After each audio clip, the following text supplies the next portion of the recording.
Hello students, this is doctor Himanshu Ojha, आपका अपना college काका। नीट काउंसलिंग, वो भी उत्तर प्रदेश। बहुत सारे बच्चे होते हैं जो पूछते रहते हैं यूपी के लिए हमसे। उत्तर प्रदेश की नीट काउंसलिंग का ऑफिशियल रूल्स और नोटिस आ गया है। इसका ये मतलब नहीं है कि काउंसलिंग स्टार्ट हो गई है, पहली बात समझिएगा।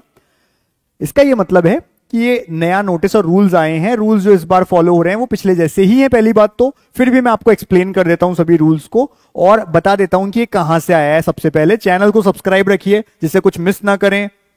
टेलीग्राम का लिंक हमारे डिस्क्रिप्शन में दिया है, उसे ज्वाइन करके हर दिन एक बार टेलीग्राम अपना चेक कर लें जिससे कोई भी वीडियो आप मिस ना कर दें। अब देखिए, ये डीजीएमई की वेबसाइट है। आप जाकर के अगर देखेंगे डीजीएमई यूपी की जो वेबसाइट है, उस पे नोटिस में आपको मिल जाएगा UP NEET 2025 policy government order uploaded on 18/6। ठीक है, ये पूरा है, इसको आप डाउनलोड करें, चेक करें पूरा अच्छे से। अब है क्या, तो यही मैं आपको समझाने जा रहा हूं। पूरा हिंदी में है और बहुत टिपिकल प्योर हिंदी है, कई बच्चे नहीं समझ पाते हैं। हर एक चीज को मैं आपको समझा देता हूं। पहली बात, एमबीबीएस और बीडीएस दोनों की काउंसलिंग के लिए बात की गई है, आयुष की बात इसमें नहीं की जा रही है। पहली बात है ये।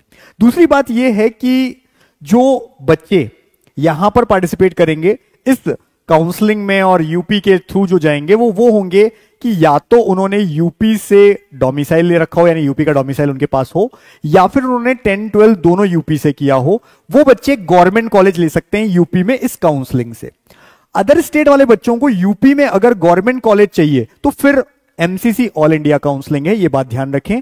अदर स्टेट वालों को या फिर यूपी वालों को प्राइवेट कॉलेज चाहिए। प्राइवेट कॉलेज यूपी में अगर किसी को भी चाहिए, चाहे वो यूपी का बच्चा है या किसी भी स्टेट का है, तो ये फॉर्म जो आएगा जाकर के डीजीएम में, और ये रूल्स ही एप्लीकेबल होंगे, ये बात ध्यान रखें। तो सबसे पहली बात कि नीट यूजी में जो अभी रहेगा, इसको इन्होंने कहा है कि हम ये नया जो पूरा ब्रोशर बनेगा उसकी कार्यवाही यूपी नीट काउंसलिंग करेगी। राम मनोहर लोहिया आयुर्विज्ञान संस्थान लखनऊ शासन के प्रतिनिधि और ये सब केजीएमई और इन सब के प्रतिनिधि जो है वो मिलकर के बनाएंगे। ये सब बातें तो यहां हो गई, ठीक है। अब कौन एलिजिबल होगा? वो बच्चा जिसने नीट का एग्जाम क्वालिफाई किया है और जो भी कट ऑफ होती है, जैसे जनरल के लिए 144 मिनिमम है, तो वो काउंसलिंग में बैठ सकता है। ये एक बात है। फिर गवर्नमेंट कॉलेज के लिए वो बच्चा जिसने या तो जिसके पास डोमिसाइल सर्टिफिकेट है या जिसने 10th या 12th, ठीक है, कहां से किया है? यूपी से। 10-12 जिसने किया उसको डोमिसाइल सर्टिफिकेट की जरूरत नहीं पड़ती है, ये बात ध्यान रखना। यूपी के लिए, हर जगह की बात नहीं कर रहा हूं मैं। यूपी से किसी ने 10-12 कर लिया, डोमिसाइल सर्टिफिकेट की जरूरत नहीं है, 10-12 से काम हो जाएगा। अगर 10-12 नहीं है या दोनों में से कुछ एक ही किया है तो फिर डोमिसाइल सर्टिफिकेट होना चाहिए अगर गवर्नमेंट कॉलेज में पार्टिसिपेट कर रहे हो। प्राइवेट में कर रहे हो तो फिर कोई जरूरत नहीं है, डोमिसाइल नहीं भी हुआ, अदर स्टेट वाले भी पार्टिसिपेट कर सकते हैं, ठीक है। अब अगली बात यह है, निजी क्षेत्र यानी प्राइवेट के लिए कोई भी स्टेट का हो सकता है, ठीक है। इसके बाद में आती है बात स्ट्रे वैकेंसी और स्पेशल स्ट्रे वैकेंसी राउंड से आवंटित ऐसे अभ्यर्थी जिनके द्वारा प्रवेश नहीं लिया गया हो। स्ट्रे वैकेंसी राउंड और अगर स्पेशल स्ट्रे भी होता है लास्ट में और किसी बच्चे को कॉलेज अलॉट हो गया, उसने नहीं लिया, तो वो काउंसलिंग में आगे पार्ट नहीं ले पाएगा और नेक्स्ट ईयर यानी 2025 में तो हो ही गई, आगे भी उसको ये नीट में यूपी में कोई दिक्कत नहीं आएगी। एमसीसी में करते हैं तो अगले साल भी बाहर कर देते हैं। तो फिलहाल ये वाला एक बात है। पंजीकरण यानी रजिस्ट्रेशन, तो रजिस्ट्रेशन जो होता है वेबसाइट upneet.government.in वहां पर होगा, अभी नहीं, जब आएगा शेड्यूल आएगा तब होगा, तब करवाना पड़ेगा। और पंजीयन शुल्क यानी कि आपको रजिस्ट्रेशन चार्जेस देने होंगे, ठीक है। इसी तरह से रजिस्ट्रेशन चार्ज के साथ हम जब सिक्योरिटी अमाउंट की बात करते हैं, गवर्नमेंट कॉलेज के लिए यूपी में 30,000 रुपए होता है, जबकि प्राइवेट के लिए 2 लाख रुपए होता है। अगर कोई प्राइवेट बीडीएस में जा रहा है तो 1 लाख रुपए होता है। तो प्रथम, द्वितीय, तृतीय यानी फर्स्ट, सेकंड, थर्ड राउंड और स्ट्रे वैकेंसी राउंड की काउंसलिंग हेतु 2,000 रुपए रजिस्ट्रेशन चार्ज है। ये रजिस्ट्रेशन है जो नॉन रिफंडेबल है, ठीक है। स्ट्रे वैकेंसी राउंड में अगर पार्टिसिपेट करना है तो वापस नया रजिस्ट्रेशन करवाना होगा। कोई भी बच्चा अगर फर्स्ट, सेकंड, थर्ड राउंड में उसको नहीं भी सीट मिली या मिल गई, दोनों ही केस में अगर स्ट्रे वैकेंसी तक पहुंच रहा है, पहली बात तो थर्ड राउंड का सीट लेकर के स्ट्रे में कोई जा ही नहीं सकता। अगर फर्स्ट राउंड में सीट मिल गई, उसने नहीं ली, आगे जाकर के उसको स्ट्रे तक पहुंचना है। स्ट्रे राउंड में पार्टिसिपेट करने वाला हर बच्चे को वापस से यहां रजिस्ट्रेशन करना पड़ता है। एमसीसी में ऐसा नहीं होता पर यूपी में होता है। फिर ये है धरोहर राशि, सिक्योरिटी अमाउंट। अभी था रजिस्ट्रेशन चार्ज जो 2,000 रुपए सबके लिए। सिक्योरिटी अमाउंट मैंने क्या क्या बोला, मैंने कहा प्राइवेट के लिए 2 लाख रुपए, बीडीएस प्राइवेट के लिए 1 लाख रुपए, गवर्नमेंट एमबीबीएस बीडीएस किसी में भी पार्टिसिपेट करो या दोनों में कर लो तो भी 30,000 में दोनों में कर सकते हो। ठीक है, इसी तरह से ये बात हो गई। अगर आपने ये जमा नहीं करवाया तो आप पहले ही चॉइस फिलिंग से बाहर हो जाओगे, चॉइस फिलिंग नहीं हो पाती है फिर।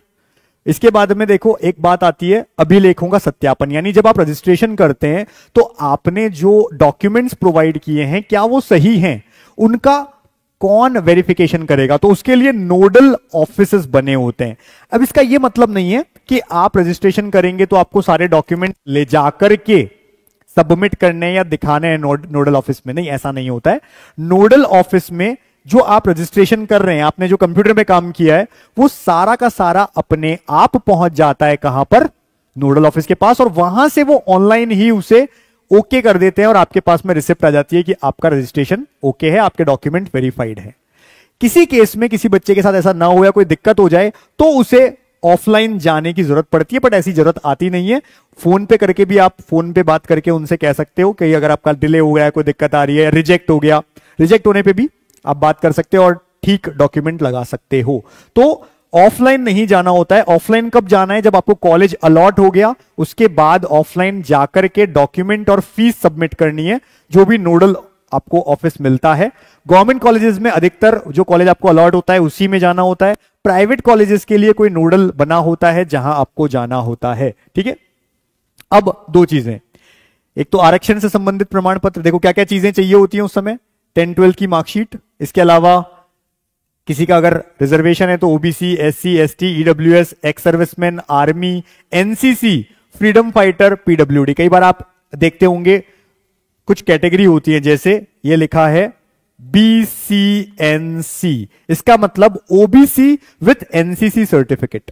ठीक है, या फिर लिखा होता है जनरल यूआरएनसी यानी अनरिजर्व्ड विथ एनसीसी सर्टिफिकेट, यूआरएनओ मतलब जनरल यानी अनरिजर्व्ड विथ नो अदर सब कैटेगरी। तो इस तरह से चीजें चलती हैं, ये सब अलग अलग कैटेगरीज हैं यूपी के लिए। फिर बात कर लेते हैं, देखो कौन कौन से नोडल ऑफिसेस बनेंगे, तो ये सारे गवर्नमेंट कॉलेजेस को नोडल ऑफिस बनाया जाता है, ये सारे नाम हैं। आपको कुछ नहीं करना है, आपको जब फॉर्म फिल करना होता है तो आपसे मांगा जाता है कोई एक नोडल ऑफिस का नाम, जो भी आपके सबसे क्लोज हो घर के, उसको आप भर दो। कोई दूसरे स्टेट वाला है तो कोई भी भर दो, कोई फर्क नहीं पड़ता इससे, ऐसा नहीं है कि वहां जाना पड़ेगा आपको। ठीक है, फिर रिजर्वेशन देख लो आप, वर्टिकल क्या क्या है, किसके लिए कितना परसेंट है, यूपी में थोड़ा डिफरेंट होता है जैसे कि। ठीक है, अब इसके अलावा कितनी कितनी सीट, 85% जो कोटा होगा तो 85% कैसे बनेगा ये लिखा हुआ है टोटल। ठीक है, उसके बाद में ये सबके लिए नहीं है, ये पर्टिकुलर कॉलेजेस के लिए, मैं फिर बता देता हूं ये क्या है। देखो ये जो 4 अलग पॉइंट था ना, वैसे तो ये रहता है, वैसे तो ये रहता है, यानी अनरिजर्व्ड के लिए है ना, एससी, एसटी, डब्ल्यूएस और ओबीसी ये परसेंटेज है। लेकिन हम कह रहे हैं कुछ कॉलेजेस हैं जिनको कैटेगरी के लिए, एससी एसटी के लिए स्पेशली डिजाइन किया है, यानी वहां पे ज्यादा सीट्स हैं। जैसे कौन कौन से, government medical college Ambedkar Nagar, Kannauj, Jalaun और सहारनपुर, ये 4 को याद रखना है आपको। इनमें थोड़ा डिफरेंट है, इन 4 में क्या है कि एससी के लिए 62 सीट्स हैं 85 में से, ये ध्यान रखिए। ठीक है ना, ऐसे ही हॉरिजॉन्टल आरक्षण में देखें हम तो स्वतंत्रता संग्राम सेनानी के आश्रितों के लिए 2%, भूतपूर्व सैनिक यानी जो एक्स सर्विसमैन है 2%, दिव्यांगों के लिए 5%, एनसीसी कैडेट्स के लिए जिनके पास में कम से कम बी ग्रेडिंग सहित सी सर्टिफिकेट होना चाहिए, है ना, कम से कम बी ग्रेडिंग सहित सी सर्टिफिकेट। सर्टिफिकेट कौन सा, सी सर्टिफिकेट, लेकिन ग्रेडिंग ए या बी होनी चाहिए। 1% होता है। महिला अभ्यर्थियों के लिए 20%, इसलिए फीमेल्स की थोड़ी सी कट ऑफ नीचे भी चली जाती है ना यहां पर। तो ये वाली बात है। प्राइवेट में कोई नहीं होता रिजर्वेशन, गवर्नमेंट में होता है, ये भी ध्यान रखें। फिर आ जाते हैं हम नेक्स्ट, एक एक करके रूल्स के ऊपर, कौन कौन से रूल्स हैं उनको समझ लेते हैं। अब देखो सबसे पहले आप चॉइस फिलिंग के दौरान पूर्ववर्ती चक्र की काउंसलिंग से प्रवेशित सीट का विकल्प अगले चक्र की काउंसलिंग में न भरें। मतलब फर्स्ट राउंड में किसी को कोई कॉलेज मिल गया, उसने ज्वाइन भी कर लिया, सेकेंड राउंड में वो अपग्रेडेशन बेटर कॉलेज के लिए जा रहा है, तो फर्स्ट राउंड में ऑलरेडी ज्वाइन जो कॉलेज है उसका नाम मत भरना, वो ऑलरेडी आपके पास ज्वाइंट है। इसलिए एमसीसी में क्या होता है, उस कॉलेज का नाम आता ही नहीं है, जो आपने पहले से ज्वाइन कर रखा, पर यूपी में नाम आएगा, आपको भरना नहीं है, ठीक है ना। यदि पूर्व प्रवेशित सीट का विकल्प आपने भर दिया और वो आपको अलॉट हो गई तो फिर आपको लेनी ही पड़ेगी, ठीक है ना, इसलिए ऐसा कहा जा रहा है। फिर फर्स्ट राउंड की काउंसलिंग क्या है, जैसे एमसीसी में होती है वैसे ही आपको गवर्नमेंट प्राइवेट जिसके लिए भी जाना है आप भरेंगे, सिक्योरिटी अमाउंट देंगे, चॉइस फिलिंग करेंगे, कोई कॉलेज अलॉट हो गया आपके ऊपर है, ज्वाइन भी कर सकते हैं, नहीं भी कर सकते। नहीं करने का मतलब है फ्री एग्जिट, तो यहां भी फ्री एग्जिट होती है। अगर नहीं भरोगे, नहीं लोगे, कोई दिक्कत नहीं है, आपकी सिक्योरिटी अमाउंट अभी भी वापस हो जाएगा, आप सेकंड राउंड में सीधा चले जाओगे कोई नया रजिस्ट्रेशन किए बिना। सेकंड राउंड में क्या है, अगर कोई कॉलेज फर्स्ट राउंड में किसी ने ज्वाइन कर लिया तो अपग्रेडेशन के लिए सेकंड में जाएगा, उससे बेटर कॉलेजेस लगाएगा। कुछ भी अलॉट हो गया तो उसको कुछ नहीं करना होता है यहां पर, यहां अपने आप नोडल ऑफिस से नोडल ऑफिस में डॉक्यूमेंट्स भेज दिए जाते हैं। आपको तो नए जो नोडल ऑफिस है वहां जाना है, पिछले नोडल ऑफिस का दिखाना है कि हमें पिछले राउंड में ये कॉलेज अलॉट हुआ था, हमारे पास स्लिप है, और कुछ नहीं करना होता है, बस वहां जाकर के अपनी फॉर्मेलिटीज पूरी करनी होती है। जबकि अगर सेकेंड राउंड में कोई भी कॉलेज आपको अलॉट नहीं हुआ, फर्स्ट में भी नहीं हुआ, तो अपने आप थर्ड राउंड में आ जाओगे, और अगर सेकंड में कोई अलॉट हो गया अभी भी आप थर्ड राउंड में अपग्रेडेशन के लिए जा सकते हो, ठीक है। तो ये सारी बातें यहां पर लिखी हुई हैं। जबकि सेकंड राउंड में कोई कॉलेज अलॉट हुआ और किसी ने नहीं लिया, उस केस में क्या होगा, आपका जो सिक्योरिटी अमाउंट है गवर्नमेंट के लिए 30,000, प्राइवेट के लिए बीडीएस के लिए 1, प्राइवेट एमबीबीएस के लिए 2 लाख, वो चला जाएगा आपका। ऐसे ही थर्ड राउंड की बात है, थर्ड राउंड में क्या है, जो भी फर्स्ट सेकंड राउंड में जिसको कॉलेज अलॉट नहीं हुआ वो भी थर्ड राउंड में आ जाएगा। फर्स्ट सेकंड राउंड में कॉलेज लेकर के अपग्रेड करता हुआ कोई बच्चा आ रहा है वो भी आ जाएगा। फर्स्ट राउंड में किसी ने कॉलेज छोड़ दिया, सेकंड में उसे मिला, उसने ज्वाइन कर लिया, वो भी थर्ड राउंड में अपग्रेडेशन के लिए आ जाएगा। तो ये सारे बच्चे आ सकते हैं। जिसको सेकंड राउंड में कॉलेज अलॉट हुआ था उसने नहीं लिया, उसकी सिक्योरिटी अमाउंट चली गई, थर्ड राउंड में वो वापस सिक्योरिटी अमाउंट भर के फिर से थर्ड राउंड में पार्टिसिपेट कर सकता है चाहे तो, ठीक है। ऐसे ही अब बात आती है थर्ड राउंड के बाद में स्टे वैकेंसी। स्टे वैकेंसी के लिए नया रजिस्ट्रेशन सबको करना पड़ेगा यूपी में, ठीक है। ये लिखा है कौन कौन सी सीट थर्ड राउंड के बाद अगर खाली रह गई तो किस में शिफ्ट होगी, यानी एसटी की ये सारी कैटेगरीज वाली हैं तो एसटी में, एससी की एससी में, यूआर वाली जनरल में, ओबीसी की ये सारी कैटेगरी की ओबीसी में। ऐसे ही नॉर्मल एसटी की कोई सीट खाली रह गई, एससी में, एससी वाली यूआर में, ओबीसी की यूआर में, ईडब्ल्यूएस की यूआर में और माइनॉरिटी की यूआर में। थर्ड राउंड के बाद भी अगर कोई सीट बच जाए तो लास्ट राउंड में ऐसा चेंज कर सकते हैं, ऐसा कन्वर्ट हो सकता है, ठीक है। स्टे वैकेंसी में वही पार्टिसिपेट करेगा जिसको कोई भी कॉलेज अलॉटेड नहीं है अब तक। कोई ज्वाइंट है कोई कॉलेज तो आप पार्टिसिपेट नहीं कर सकते हो। स्टे के लिए सबको नया रजिस्ट्रेशन करना पड़ेगा, चाहे पहले से कोई कॉलेज अलॉट नहीं हो तो भी।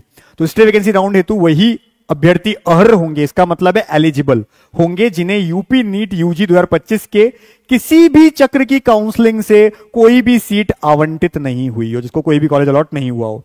स्टे वैकेंसी राउंड हेतु नीट यूजी 2025 की ऑल इंडिया काउंसलिंग एवं अन्य राज्यों की काउंसलिंग के किसी भी चक्र के माध्यम से प्रवेशित अभ्यर्थी अर्ह नहीं होंगे। मतलब अगर किसी ने ऑल इंडिया के थर्ड राउंड तक या किसी और स्टेट के थर्ड राउंड तक कोई कॉलेज ज्वाइन कर लिया तो भी वो यूपी के स्टे वैकेंसी राउंड में पार्टिसिपेट नहीं कर सकता है। यूपी नीट यूजी के फर्स्ट सेकंड या थर्ड राउंड की काउंसलिंग से बीडीएस जिसने लिया, एक चीज है बस, बीडीएस जिसने ले लिया वो स्टे वैकेंसी में एमबीबीएस के लिए पार्टिसिपेट कर सकता है। तो किसी ने अगर बीडीएस में ले लिया है तो स्टे वैकेंसी राउंड में एमबीबीएस के लिए चॉइस फिलिंग के लिए एलिजिबल है। ऐसे अभ्यर्थी नियम अनुसार राजकीय निजी क्षेत्र के एमबीबीएस पाठ्यक्रम हेतु देय धरोहर राशि ऑनलाइन माध्यम से, यानी जो भी सिक्योरिटी अमाउंट है वो ऑनलाइन सबमिट करेंगे, ठीक है। जिसने नहीं की सिक्योरिटी अमाउंट वो पार्टिसिपेट नहीं कर सकते, ठीक है। ये सारी बात हो गई। स्टे वैकेंसी राउंड में प्रतिभाग करने हेतु समस्त एलिजिबल स्टूडेंट्स को पृथक से 2000 पंजीकरण शुल्क यानी वापस 2000 रुपए करवाना सबको सबमिट करना जरूरी है स्टे वैकेंसी राउंड में। ऐसे अभ्यर्थी जो पूर्व चक्र की काउंसलिंग में प्रतिभाग नहीं किए और सीधा स्टे वैकेंसी राउंड में आ रहे हैं तो उनको 2000 के अलावा जो सिक्योरिटी अमाउंट है वो भी सबमिट करना है, अगर कोई सीधा स्टे वैकेंसी राउंड में ही पार्टिसिपेट कर रहा है तो। फर्स्ट सेकंड थर्ड राउंड की काउंसलिंग में पंजीकृत अनआवंटित ऐसे अभ्यर्थी जिनके द्वारा पूर्व में धरोहर राशि जमा की गई है, ऐसे बच्चे जिनको फर्स्ट सेकंड राउंड में पार्टिसिपेट तो किया पर कोई कॉलेज अलॉट नहीं हुआ, स्टे में जा रहे हैं, तो उनको केवल 2000 जमा करवाना है क्योंकि सिक्योरिटी उनकी पहले से चलती आ रही है, ठीक है। स्टे वैकेंसी राउंड से आवंटन प्राप्त समस्त अभ्यर्थियों को प्रवेश के समय समस्त मूल शैक्षणिक या आरक्षण संबंधी प्रमाण पत्र लेके जाना पड़ेगा। अगर वहां पर नहीं लेके गए तो आपको बाहर कर दिया जाएगा, ठीक है।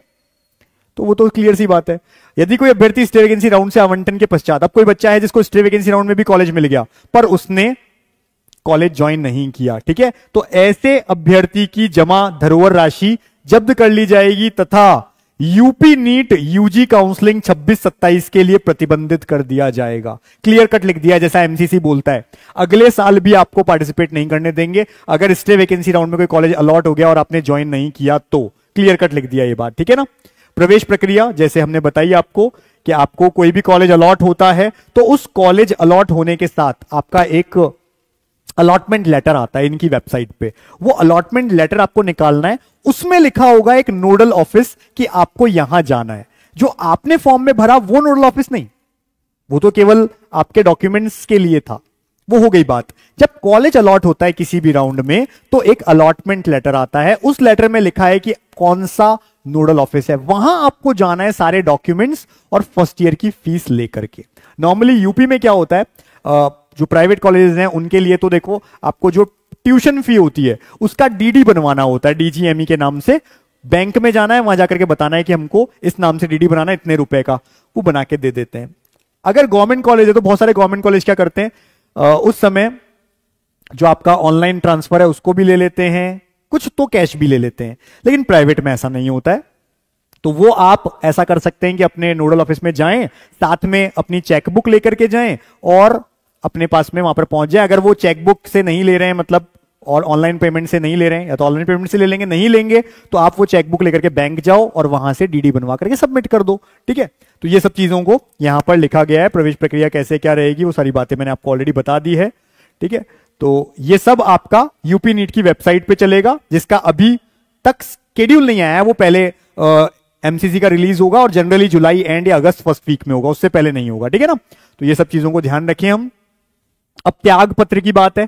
त्याग पत्र का मतलब क्या है, किसी राउंड में आपको कॉलेज मिल गया, अब आपको रिजाइन करना है, क्योंकि सपोज करो यूपी के फर्स्ट राउंड में आपको कॉलेज मिला, उसके बाद होता है ऑल इंडिया का सेकंड राउंड। ऑल इंडिया के सेकंड राउंड में आपको बेटर कॉलेज मिल गया, तो यूपी के फर्स्ट राउंड ज्वाइंट कॉलेज को आपको रिजाइन करना पड़ेगा। रिजाइन के लिए यूपी ये कहता है कि अगला राउंड जो शुरू होगा, अगले राउंड की चॉइस फिलिंग, उससे 2 दिन पहले आप रिजाइन दे दोगे तो कोई दिक्कत नहीं है। 2 दिन से ऊपर लग गए तो सिक्योरिटी अमाउंट आपकी चली जाएगी, फिर आपको वापस नहीं होगी। जैसे त्याग पत्र देने हेतु वही अभ्यर्थी अर्ह होंगे जिनके द्वारा आवंटन के पश्चात प्रवेश प्रक्रिया पूर्ण की गई हो। अभ्यर्थी द्वारा प्रवेश प्रक्रिया जिस कॉलेज या नोडल सेंटर पे की गई थी, जिस जगह पे आपने जाकर के डॉक्यूमेंट सबमिट किए थे, वहीं जाकर के आपको फिजिकली प्रेजेंट होकर के लिख के देना है कि मैं अपना त्याग पत्र यानी रिजाइन दे रहा हूं। ठीक है, त्याग पत्र देना होगा, किसी भी अन्य माध्यम से त्याग पत्र नहीं लिया जाएगा, यानी रिजिग्नेशन और कोई तरीके से नहीं माना जाएगा। ठीक है, तो ये आपका प्रथम सत्र की काउंसलिंग। तो आप क्या कह रहे हो, यदि कोई बच्चे ने फर्स्ट राउंड में कॉलेज ले लिया, ज्वाइन कर लिया, तो सेकंड राउंड की जो चॉइस फिलिंग है उससे 2 दिन पहले आप छोड़ सकते हो। देखो, ऐसे अभ्यर्थी द्वितीय चक्र की काउंसलिंग के चॉइस फिलिंग से 2 दिन पहले, जैसे एग्जांपल भी दिया है इन्होंने, सपोज चॉइस फिलिंग 24 जुलाई को 11 बजे से स्टार्ट हो रही है, सपोज है, ऐसा नहीं कि 24 जुलाई में सच में हो रही है, बता रहा है ऐसा, तो अभ्यर्थी 22 जुलाई की रात 11 बजे तक, पूर्वाह्न 11 बजे तक अपनी सीट से त्यागपत्र दे सकता है ना, 2 दिन पहले तक कर सकता है। ये बात इसने बता दी है। ऐसे ही अगले राउंड में, तो सेकेंड राउंड में अगर आपने ऐसा कर दिया टाइम से पहले तो आपको सिक्योरिटी अमाउंट नहीं ली जाएगी, अगर उसके बाद किया तो सिक्योरिटी अमाउंट जाएगी ही जाएगी। सेकंड राउंड के बाद से तो देखो सिक्योरिटी अमाउंट वैसे भी जाती है, अगर आपने छोड़ दी तो, है ना, तो उसमें कोई फर्क नहीं पड़ता। लेकिन थर्ड राउंड कॉलेज ज्वाइन करने के बाद आप छोड़ नहीं सकते हो, ये ध्यान रखना। ठीक है, द्वितीय चक्र में भी ऐसा ही है, केवल अब देखो यहां पे 50% जाती है। सेकेंड राउंड में क्या कहता है ये कहता है कि अगर आपने ऐसी स्थिति में अभ्यर्थी द्वारा जमा की गई संपूर्ण धरोहर राशि जब्त कर ली जाएगी, यानी ले ली जाएगी, साथ ही राजकीय क्षेत्र के मेडिकल कॉलेज हेतु प्रवेश को छोड़कर तत्सम जमा समस्त शुल्क, यानी जिसको हम बोलते हैं एक तो हमारा ट्यूशन फी वापस कर देंगे, लेकिन जो आपकी सिक्योरिटी अमाउंट है वो रख लेंगे। ठीक है, आपको वापस कर दिया जाएगा। लेकिन थर्ड राउंड में क्या होता है, अगर थर्ड राउंड के चॉइस फिलिंग से 2 दिन पहले आपने कॉलेज छोड़ा तो क्या होगा, उस केस में आपकी, देखो पहली बात तो तृतीय चक्र की काउंसलिंग समाप्त होने के पश्चात अगर थर्ड राउंड पूरा हो गया, कोई कॉलेज ज्वाइंट है, तो आप छोड़ नहीं सकते, ये बात तो बिल्कुल क्लियर है। फिर भी यदि किसी अभ्यर्थी ने स्टे वैकेंसी राउंड की चॉइस फिलिंग से 2 दिन पहले छोड़ी, तो छोड़ने के केस में क्या होगा, एक तो स्टे में पार्टिसिपेट नहीं कर सकेगा वो, दूसरा उसका जितना भी सिक्योरिटी अमाउंट था वो सब ले लिया जाएगा। ठीक है, और साथ ही साथ जो उसने ट्यूशन फी भी सबमिट की है वो भी ले ली जाएगी। ऐसे ही देखो, निजी क्षेत्र के मेडिकल कॉलेज या डेंटल कॉलेज हेतु, गवर्नमेंट कॉलेज में तो ये है कि आपकी ट्यूशन फी भी रख लेंगे ये थर्ड राउंड से पहले, अगर आपने छोड़ा थर्ड राउंड की चॉइस फिलिंग से पहले। अगर ऐसा किसी बच्चे ने प्राइवेट के लिए कर दिया तो क्या होगा, 50% आपका ट्यूशन फी ले लेंगे। अगर किसी 12 लाख ट्यूशन फी 6 लाख रुपए रख लेंगे, 6 लाख वापस दे देंगे, जबकि सिक्योरिटी अमाउंट पूरी रख लेंगे। ठीक है, ये पूरी बातें यहां पर है। इसलिए वैकेंसी राउंड राजकीय निजी क्षेत्र के मेडिकल कॉलेज या डेंटल कॉलेज हेतु स्टे वैकेंसी राउंड के बाद या पाठ्यक्रम पूर्ण करने की स्थिति में, यानी या तो स्टे वैकेंसी राउंड पूरा हो गया, अब एमबीबीएस पूरा करने से पहले आपने कभी भी कॉलेज छोड़ दिया तो क्या होगा, उस अभ्यर्थी द्वारा जमा की गई संपूर्ण धरोहर राशि, एक तो सिक्योरिटी अमाउंट पूरा का पूरा, दूसरा ट्यूशन फी जितनी भी दी है आपने, जितना पैसा दिया है वो सारा ले लिया जाएगा, आपको नहीं दिया जाएगा वापस। धरोहर धनराशि डिमांड ड्राफ्ट के द्वारा आपको महानिदेशक के पक्ष में देनी पड़ेगी। बॉन्ड क्या है तो देख लो, बॉन्ड भी यहां पे लिखा हुआ है। बॉन्ड क्या है भैया, तो संबंधित अभ्यर्थी द्वारा अंतिम चक्र की काउंसलिंग के पश्चात, तो क्या क्या है भाई, ये प्रमुख सचिव इनके नाम, ये बोर्ड पूरा बनेगा, इसमें क्या क्या है, और बॉन्ड यही है एक्चुअली। अगले शैक्षणिक सत्र की प्रवेश प्रक्रिया से डीबार कर दिया जाएगा अगर आपने कोई कॉलेज ले लिया। जैसे कुछ बच्चे कहते हैं कि सर पार्शियल ड्रॉप लेंगे हम, मैंने यूपी में बीडीएस ले लिया, अब देखो इसको पढ़ो, इसको पढ़ो। 26 जून 2024 के क्रम में राजकीय निजी क्षेत्र के मेडिकल कॉलेज या डेंटल कॉलेज हेतु यदि संबंधित अभ्यर्थी द्वारा अंतिम चक्र की काउंसलिंग के पश्चात पाठ्यक्रम पूर्ण करने से पहले सीट छोड़ दी जाती है तो उसे अगले शैक्षणिक सत्र की प्रवेश प्रक्रिया से डी बार कर दिया जाएगा। इसका मतलब यह है कि कोई बच्चा अगर ये सोचे कि मैं यूपी में ना गवर्नमेंट कॉलेज बीडीएस का ले लेता हूं चलो, और अगले साल अब मैं ना पार्शियल ड्रॉप लेके एमबीबीएस की तैयारी करूंगा, अगले साल एमबीबीएस लूंगा, तो ये कहता है कि अगर आपने ऐसा किया तो इस केस में अगले साल आप बैठ ही नहीं पाओगे। अगर आपने इस साल स्ट्रे तक कोई भी कॉलेज ज्वाइन कर लिया, स्ट्रे के बाद में उसे छोड़ते हो, चाहे आप दिसंबर में छोड़ो, फरवरी में छोड़ो या अगले साल नीट होने के बाद छोड़ो, आप अगले साल पार्टिसिपेट नहीं कर पाओगे। तो ये बात यूपी के लिए बहुत ज्यादा क्लियर है, बीएमएस वगैरह के लिए नहीं है, मैं बोल देता हूं बीडीएस के लिए, एमबीबीएस के लिए, इन दोनों के लिए अभी तक आयुष में ऐसे रूल नहीं आए हैं। तो ये सारी बातें किस किस के लिए है वो सब बता दी गई है कि किस किस को इसका जिम्मेदारी दी गई है, सब यहाँ पे लिखा हुआ है। ठीक है, आपका सारी जो भी नोटिस है वो यूपी नीट की वेबसाइट पे आएंगे, आपको बने रहना है, हम भी बताते रहेंगे। ये कॉलेज का चैनल है जिसपे आपको जाना है, इसे सब्सक्राइब रखना है जिससे आपको सारी चीजें मिले। यहां पे लाइव और वीडियोस, ये दो सेक्शन आपके काम के, इसमें चल जाओ, आपके काम का हर वीडियो है। आपको क्या करना है, ये देखो, ये वीडियो देखना है, बहुत इंपॉर्टेंट है सारे काउंसलिंग के लिए। डॉक्यूमेंट्स अभी से जमा रख लो, सारे कौन कौन से आपके काम के हैं, क्या कट ऑफ रहेगी किसी से पूछने की जरूरत नहीं है कि मेरा ये रैंक है, मेरे को मिलेगा या नहीं मिलेगा, चारों चीजों के लिए बता दिया इस वीडियो में। लाइव में जाकर के कुछ को देख लेना, कुछ को आप नॉर्मल वीडियोस में देख लेना। कैटेगरी स्टेट वाइज भी, स्टेट वाइज हर स्टेट की क्या क्या कैटेगरी रहती है, एमबीबीएस की, गवर्नमेंट कॉलेज की क्या काउंसलिंग कट ऑफ रहेगी, वो सब मैंने इसमें बता दिया आपको। ठीक है, अगर किसी को फिर भी पेड काउंसलिंग लेनी हो तो मैं आपको ये कहूंगा कि सबसे अच्छा है बेसिक प्लान आप लेकर के रख लो, सारी चीजें मिल जाती है, केवल कॉल और मैसेज नहीं कर सकते हमें, बाकी सारी हेल्प कट ऑफ वगैरह सब मिल जाती है। उसके लिए क्या करना है, बाकी तो प्लान्स हैं लेकिन हम लोग अब लगभग सीट फिल हो गई है इनमें, तो मैं इनमें नहीं चाहूंगा। आपको आयुष में ले सकते हो आप, प्लान 1 प्लान 2। करना क्या है, बेसिक प्लान के लिए सब कुछ ये मिलेगा, इतनी सारी चीजें मिलेंगी देखो, और फोन और मैसेज असिस्टेंस नहीं मिलेगा, बाकी सारी चीजें आपको मिलेंगी ही मिलेंगी।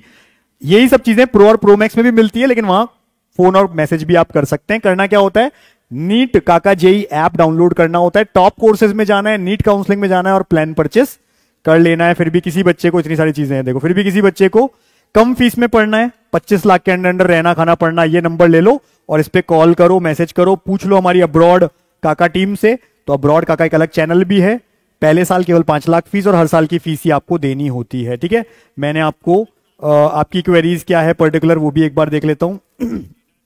फ्रीडम फाइटर कोटा यूपी वाले बच्चों के लिए, ये अदर स्टेट वालों को यहां पे नहीं मिलेगा कोई बेनिफिट। ठीक है, और बताओ 12th बिहार से जनरल कैटेगरी ये सब है, can I get Sharda medical? देखो चांसेस कम है क्योंकि शारदा की कट ऑफ आजकल हाई जाने लग गई है, 1 लाख के पहले पहले खत्म हो जाती है। ठीक है ना, तो ये सब बातें हैं और आपको टाइम टू टाइम हम मिलते रहेंगे। चैनल को सब्सक्राइब रखिए, टेलीग्राम को ज्वाइन रखिए, मिस मत करिए, कोई भी चीज आप मिस करते हैं तभी अच्छी चीजें हाथ से निकल जाती है। तो उसके लिए हम बैठे हैं, आप टाइम पे बस चैनल को देखते रहें, टेलीग्राम में कोई भी वीडियो आएगा आप उसे जरूर देखें और हर दिन टेलीग्राम चेक करते रहें। Wish you all the best कि आपको अच्छा मेडिकल कॉलेज मिले। Thank you.